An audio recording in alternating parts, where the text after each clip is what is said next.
નમસ્કાર મિત્રો, હું છું જયેશ હિરપરા. કૃષિ મિત્ર ચેનલમાં આપનું હાર્દિક સ્વાગત છે.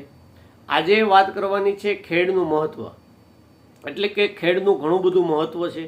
ઘણા બધા આપણે પ્રવાહ ચાલે છે કે ઝીરો બજેટ ખેતી કે પ્રાકૃતિક ખેતી કે જંગલ મોડલ ખેતી, પણ મારી દ્રષ્ટિએ જોઈએ તો કે ખેડનું ઘણું બધું અગત્યતા એટલી હોય છે કે આપણે ઉત્પાદન લેવું છે, આપણે ધારો પાક વાવવો છે, આપણે આપણી મેથડથી કામ કરવું છે તો જંગલ પદ્ધતિથી કામ થઈ શકશે નહીં.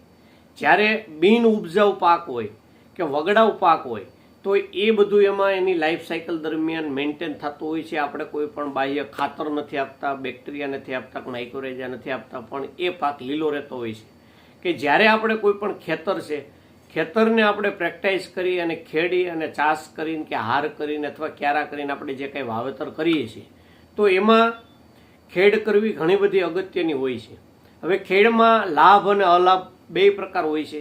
કે અલાભ ક્યારે કે જ્યારે બહુ ઊંડું પ્લાવ મારે, જમીન ધડે ન આવે, વરસાદ માપે થાય અને તંતુમૂળવાળી વનસ્પતિ હોય ત્યારે એમાં પાક એમાં વ્યવસ્થિત ગ્રોથ નથી કરતો.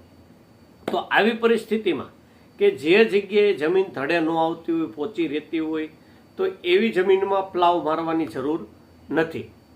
જ્યારે સુરેન્દ્રનગર ડિસ્ટ્રિક્ટમાં આપણે જોઈએ કે મૂળી તાલુકો છે, લખતર તાલુકો છે, વઢવાણ તાલુકો છે, કે આ બધી જમીન એવી કડક અને ઓલી છે તો કે એમાં પ્લાવ મારે અને એ ઢેફા ભાંગે અને એને કરવામાં આવે તો ત્યાં આપણને પરિણામ જે કંઈ પાક હોય એમાં પરિણામ સારા મળતા હોય. પણ જે જમીન કાળી કરાળ જમીન હોય કે જે વરસાદ પડવાથી જમીન ફૂલતી હોય, પોચી બનતી હોય, તો એને પ્લાવ મારવાની જરૂર નથી. પછી એવું પણ નથી કે ખાલી આપણે રોટાવેટર મારી દઈએ અને પાક વાવી દઈએ. આપણે ઘણી વખત જોઈએ છીએ જ્યારે ચોમાસું પાક નીકળે અને શિયાળુ પાક હોય ત્યારે હંમેશા એવા સવાલ આવતા હોય કે સાહેબ અમુક હાયરું ઊંચી છે અને અમુક હાયરું નીચી છે.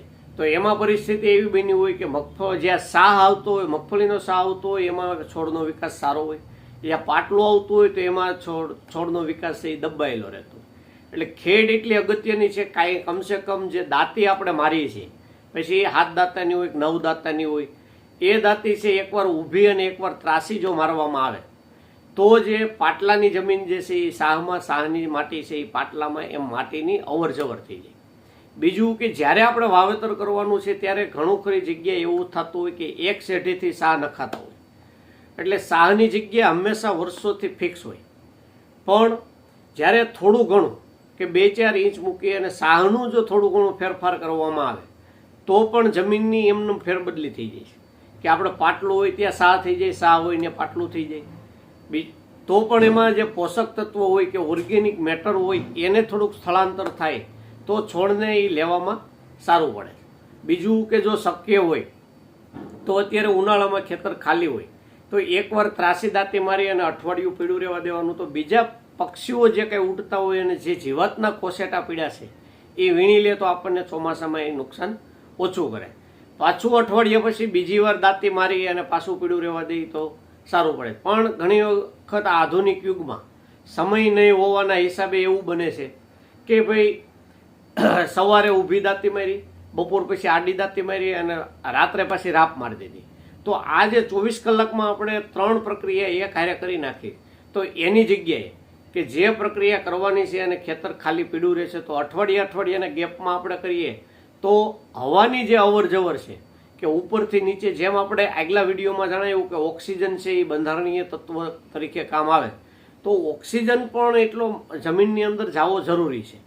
કેમ કે જમીનની અંદર જે બીજા સૂક્ષ્મ જીવાણુઓ ડેવલપ થતા હોય, માઇક્રો ઓર્ગેનિઝમ હોય, જ્યારે આપણે પહેલો વરસાદ પડે છે ત્યારે આપણને જે બધી સુગંધ આવે છે, મીઠી સુગંધ જે લાગે છે, એ સુગંધ એ છે કે જમીનની અંદર જ્યારે પાણી પડે ત્યારે જે સૂક્ષ્મ જીવાણુઓ છે એ શ્વસનની ક્રિયા ચાલુ કરતા હોય, એટલે એની જે શ્વસનની ક્રિયાને હિસાબે આપણને સુગંધ આવતી હોય છે. તો આવી રીતે જે 24 કલાકમાં 2-3 વખત ખેડ કરવી એની જગ્યાએ એક વીકમાં એક વખત ગમે એ પહેલાં ઊભી દાંતી મારી હોય અથવા આડી દાંતી મારી હોય, ત્રાસી મારી હોય કે આડી મારી હોય, પણ શક્ય હોય તે આડી ઊભી કરતાં ત્રાસી દાંતી હોય તો એની અગત્યતા મારી દ્રષ્ટિએ ઘણી બધી સારી છે. કેમ કે એમાં માટીની જે છે એ અવર હવર કે એટલે કે ઓર્ગેનિક મેટરનું જે સ્થળાંતર છે એ સારું એવું થાય છે. તો આવી રીતે ઊંડી ખેડ અમુક વિસ્તારમાં જે જમીન ખમે એમ હોય ત્યાં કરવી. છીછરી ખેડનું તો કોઈ અગત્યતા જ નથી. તો કમસે કમ આપણે પાંચિયું મારીએ અથવા જો પ્લાવ છે એ વધારે ઊંડી ખેડ કરશે, સવડા જે છે એટલે કે પાંચિયું મારે એથી છીછરી ખેડ કરશે અને દાંતી એથી છીછરી કરશે. અને રોટાવેટર જે છે એ 2 થી 3 ઇંચ જેવું જ ઉપરની માટી લે છે. એટલે જ્યારે આપણે ઢેફા ભાંગવા હોય કે ઢેફા ઓલા કરવા હોય તો એમાં રોટાવેટર હાલે, પણ જે ધડો કાપવાની વાત આવે છે એમાં રોટાવેટર ધડો કાપતું નથી. તો આવી રીતે અલગ અલગ સમયે અને જેટલી ઉનાળે માટી તપશે એટલું આપણને ચોમાસે ફાયદો મળશે. કેમ કે ઘણી વખત આપણે જોયું હોય કે ચોમાસે પાક લીધો, શિયાળે પાક લીધો, ઉનાળે પાક લીધો, ઉનાળે પાક કાઢી અને તરત બીજું વાવેતર કરવાનું આવે છે તે મગફળી મંડાતી નથી. એમાંય મગફળી ખાસ કરીને જ્યારે વરસાદ પડે છે તે પીળી જ રહેતી હોય છે. તો આવી બધી પરિસ્થિતિમાં જમીન અત્યારે જો ખાલી હોય અને જેટલી તપતી હોય એટલું વધારે સારું. પછી ઓર્ગેનિક મેટર જે કાંઈ આપણે શિયાળાનો માલ નીકળ્યો હોય, જેમ કે ઘઉંનું પરાળ હોય કે બીજું તુવેરની સાઠિયું હોય, એનું ક્રશિંગ કરી અને જમીનમાં આપવામાં આવે તો પણ આપણને એમાં સારો એવો હોય. જે ઓર્ગેનિક મેટર છે એનું વિઘટન થઈ અને ઓર્ગેનિક કાર્બનના રૂપમાં રૂપાંતર થતું હોય. તો આવી રીતે ખેડની પણ ઘણી બધી અગત્યતા છે. આ હતી આપણે ખેડ વિશેની માહિતી. જો આ માહિતી સારી લાગી હોય તો અન્ય ગ્રુપમાં શેર કરો અને અમારી ચેનલ સાથે જોડાયેલા રહો. નમસ્કાર.